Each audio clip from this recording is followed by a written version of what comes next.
the nominal cost of publication and loans it into circulation, and it's obfuscated into falsified debt to the central bank. Right. The peripheral banks make some nominal further margin of interest on top of it in loaning to us and collecting from us, and that's why the peripheral banks Right. can fail, because they're committed to servicing these debts, which eventually exceed us, making it impossible for us to pay the peripheral banks, which makes it impossible for the peripheral banks to pay the central bank. But that's why we're holding up all those banks, because the Federal Reserve System is terminal, and it only becomes more terminal the more debt you pile on top of it, which is the right now. And so, do. Okay, now finally, then, from my questions, if when the monetary foundry is set up, the mathematical foundry set up to run the economy with a mathematically perfected economy, is the money they're issuing based on A, gold and silver, B, the productivity and near-term potential productivity of the country, goods and services, or on something else? You said it best in the productivity suggestion. In truth, we can explain this by reiterating what's wrong with the gold standard. The gold standard, let's just say there's $1 of gold in circulation, and one guy has a house.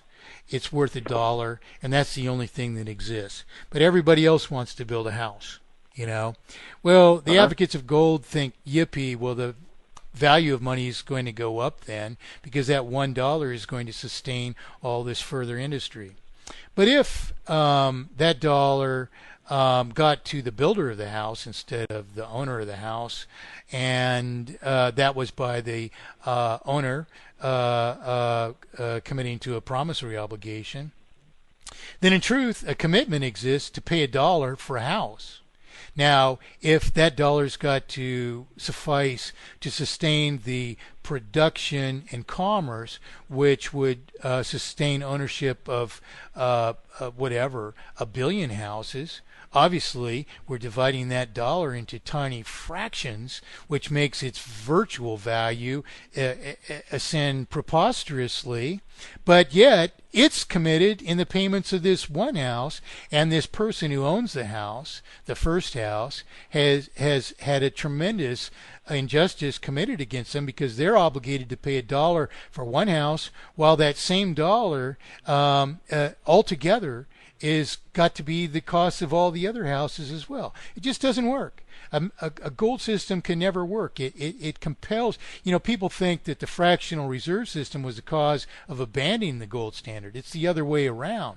The faults of the gold standard, the mathematical impossibility of sustaining further commerce beyond what can be sustained by a circulation equal to gold reserves, makes a gold standard a huge injustice and impediment to prosperity against the subject society. So it departs from Can I say, Michael, that I couldn't agree with you more, even though gold and silver, of course, have their place as a commodity.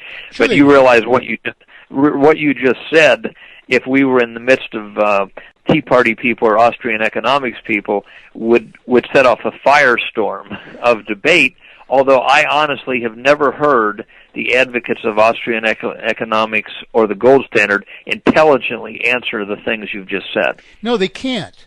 And believe me, I've battled for 35 years with these people.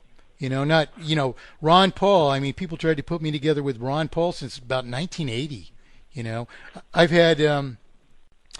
had literally dozens of close friends of Ron Paul personally present propositions of mathematically perfected economy to Ron Paul.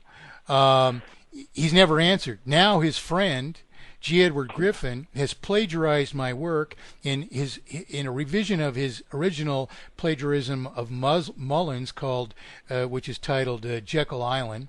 The new book is Jekyll Island Revisited, or something like this. But this revision of this book and plagiarism of my work precipitates from the 2008 presidential campaign, where insiders in the Ron Paul campaign had more or less confirmed to people who supported mathematically perfected economy, that we would have a forum to argue our arguments against their arguments and let the prevailing proposition prevail. So the Ron Paul campaign never made good on that promise. What happened is G. Edward Griffin, who is an Austrian economist, and for our listeners, Austrian economists are advocates of banking. They're advocates of interest. What has Ron Paul been proposing, for instance, is that competing banks might solve our problems. And so preposterous is Austrian economics, so-called. I mean, most people have no, even if they purport to be one, had no idea what Austrian economics is all about, if it's about anything economic at all. For instance, one of the most preposterous things you can imagine is that in these same forums, you rightly projected that these remarks would raise firestorms. Well, search the internet. Those firestorms have occurred for decades, and they've all been fought until there is a clear victor. If you go to ronpaul.com, which curiously is hosted in Turkey, the prevailing arguments about honest money are pervade the entire honest money forum at ronpaul.com.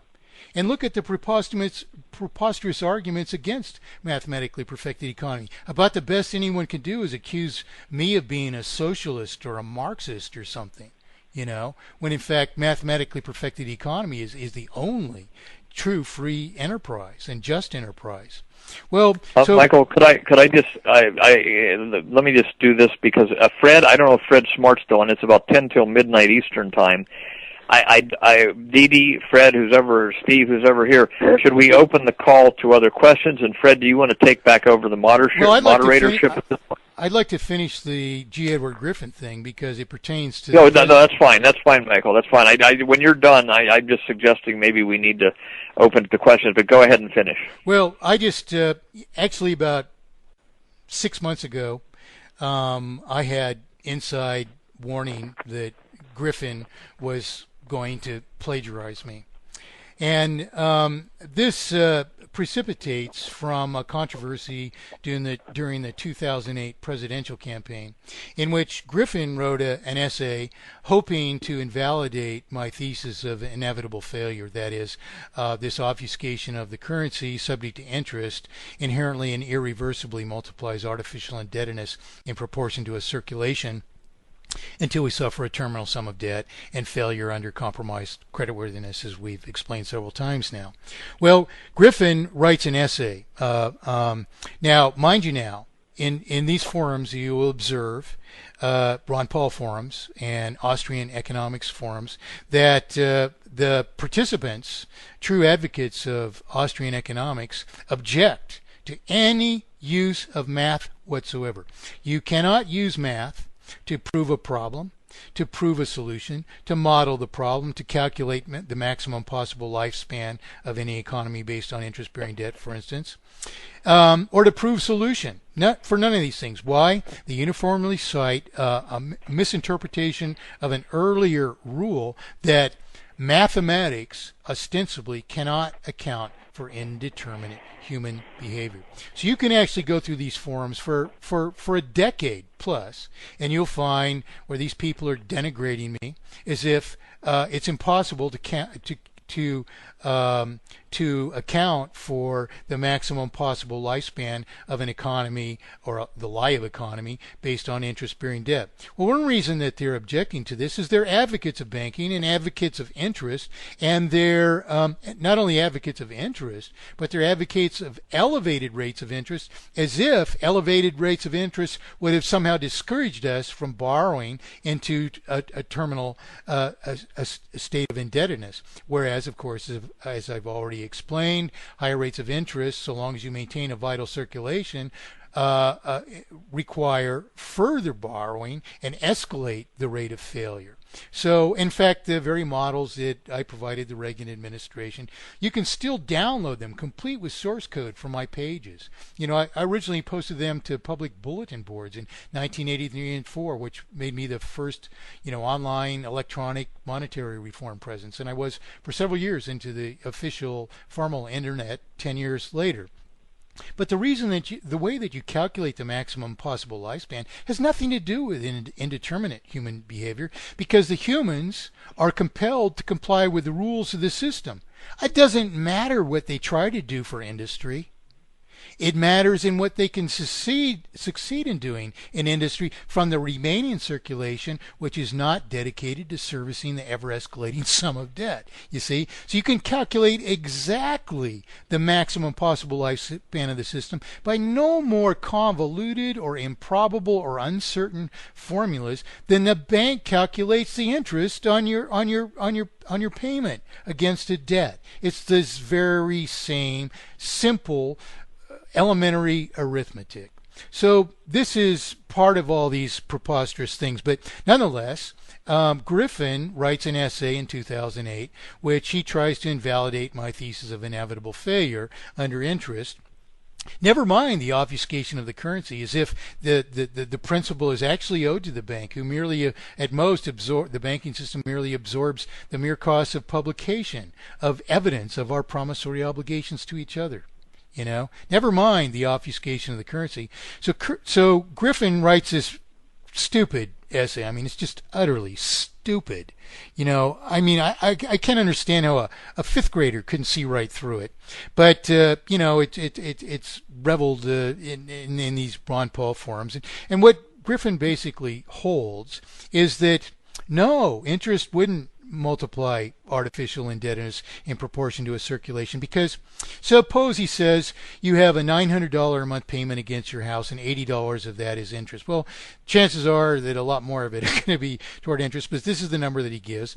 So he says that you can take a part-time job and work nights and wax floors at the banks, earning that $80 back, so that it doesn't have to be reborrowed into circulation and increase the sum of debt. Never mind that the principal you have to borrow back makes it mathematically impossible to even pay down the sum of debt.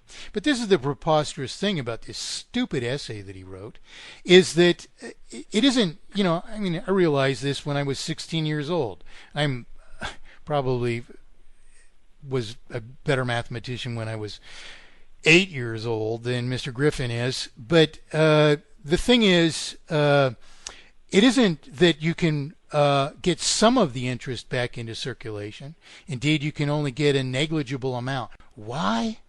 Because it's impossible for the banking system to absorb so much production as all the interest on all the debt that exists, because the value of the production is only represented by the much lesser quantity of the principal. And so, in fact, the very models that I provided to the Reagan administration even accounted for this. That is,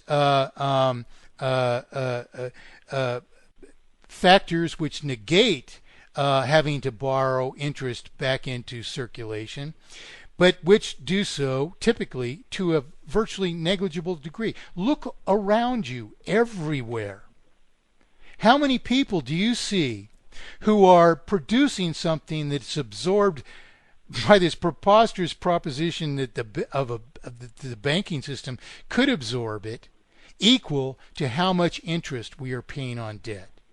It's the most preposterous idea, but the most, the lowliest dullard would realize, well, that's $80, but what about the rest of it? So we can all wash floors and wax floors and repaint walls and everything at the bank, equivalent to all the interest that we're paying out of circulation, which is a multiple of the principal, which represents all the property ever produced?